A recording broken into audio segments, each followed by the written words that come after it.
Assalamualaikum warahmatullahi wabarakatuh. Dengan saya Ramadhania Novita Putri, NPM 21411161 dari program studi S1 Manajemen.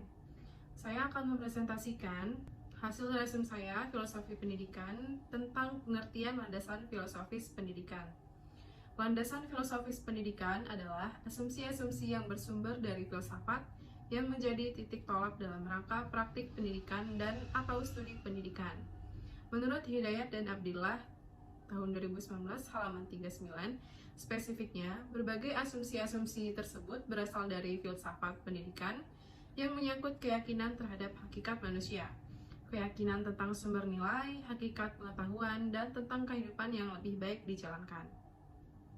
Sementara itu, menurut Cham, tahun 2021, halaman 17, landasan filosofis pendidikan merupakan suatu gagasan tentang pendidikan yang dijelaskan berdasarkan filsafat umum dalam pendidikan yang terdiri dari metafisika, epistemologi, dan aksiologi.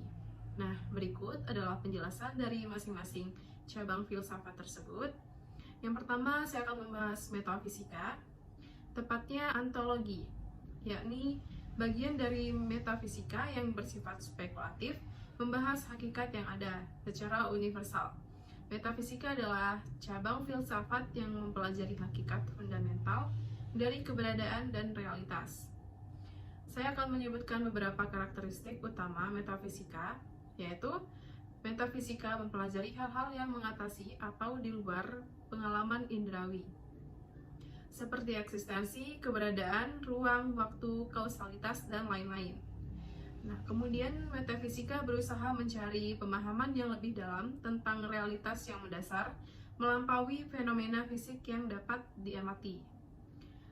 Metafisika membahas pertanyaan-pertanyaan mendasar tentang alam semesta, seperti apakah ada tujuan atau makna dari balik keberadaan dunia ini. Kemudian metafisika menjadi dasar bagi cabang-cabang filsafat, dasar bagi cabang-cabang filsafat lain, seperti epistemologi, etika, dan filsafat ketuhanan. Yang kedua, saya akan membahas epistemologi, yang membahas tentang bagaimana proses mendapatkan ilmu pengetahuan, hal-hal apakah yang harus diperhatikan agar mendapatkan pengetahuan yang benar, apa yang disebut kebenaran, dan apa kriterianya.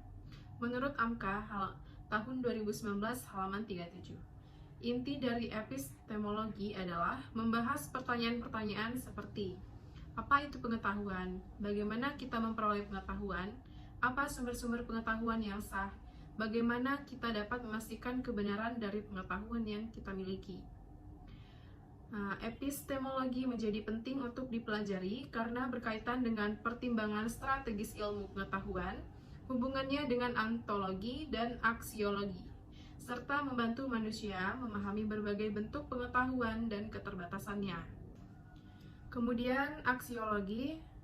Aksiologi merupakan cabang filsafat yang membahas teori-teori nilai dan berusaha menggambarkan apa yang dinamakan dengan kebaikan dan perilaku yang baik. Menurut Ruqyati dan Purwastuti, tahun 2015, halaman 29. Di dalamnya terdapat etika dan estetika, beberapa poin penting tentang aksiologi. Yang pertama, aksiologi berasal dari bahasa Yunani, yaitu axios, yang berarti nilai, dan logos, yang berarti teori atau ilmu. Aksiologi membahas tentang nilai kegunaan dan manfaat dari ilmu pengetahuan yang diperoleh. Kemudian aksiologi menjadi penting untuk memahami bagaimana ilmu pengetahuan dapat dimanfaatkan untuk kebaikan dan kesejahteraan manusia. Aksiologi juga berkaitan erat dengan etika dan moral dalam penggunaan ilmu pengetahuan. Aksiologi menjadi salah satu cabang utama dalam filsafat ilmu, selain ontologi dan epistemologi. Jadi, aksiologi adalah cabang ilmu filsafat yang mempelajari tentang nilai, kegunaan, dan manfaat dari ilmu pengetahuan yang diperoleh. Kemudian, ada juga menurut Hidayat dan Abdillah, tahun 2019, halaman 39, menjelaskan lebih lanjut bahwa landasan filosofis merupakan landasan yang berkaitan dengan makna atau hakikat pendidikan, yang berusaha menelaah masalah-masalah pokok seperti apakah pendidikan itu, mengapa pendidikan itu diperlukan, dan apa yang seharusnya menjadi tujuannya. Di Di sini dapat disimpulkan bahwa landasan filosofis pendidikan adalah berbagai asumsi dasar atau falsafah mengenai pendidikan yang menjadi titik tolak berbagai praktik, studi, dan pelaksanaan pendidikan atau masalah-masalah pokok lainnya dalam pendidikan dan penyelenggaraannya. Kemudian, contoh landasan filosofis pendidikan, sebagaimana halnya di dalam filsafat umum, di dalam landasan filosofis pendidikan juga terdapat berbagai aliran.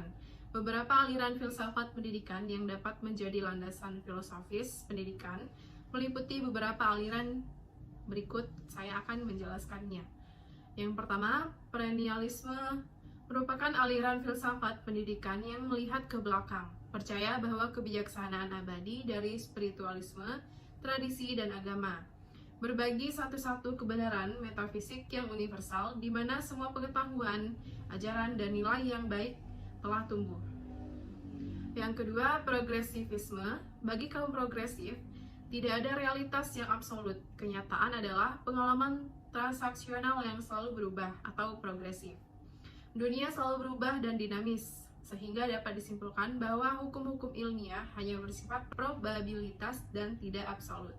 Progresivisme percaya bahwa pengetahuan mengenai dunia ini hanyalah sebatas sebagaimana dunia ini dialami oleh manusia, dan itulah yang dapat dijangkau oleh ilmu pengetahuan atau sains untuk kita semua. Dan ketiga, pedagogi kritis adalah salah satu unsur pokok dari aliran ini, yaitu keharusan untuk memandang sekolah berbagai ruang publik yang demokratis. Sekolah didedikasikan untuk membentuk pemberdayaan diri dan sosial. Dalam arti ini, sekolah adalah tempat publik yang memberi kesempatan bagi peserta didik agar dapat belajar pengetahuan dan keahlian yang dibutuhkan untuk hidup dalam demokrasi yang sesungguhnya.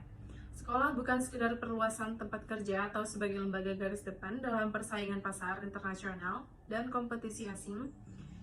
Selain ketiga filosofis pendidikan tersebut, sebenarnya masih banyak jenis landasan filosofis lainnya. Namun saya hanya menjelaskan beberapa yang sudah saya paparkan tadi. Saya akhiri, wassalamualaikum warahmatullahi wabarakatuh.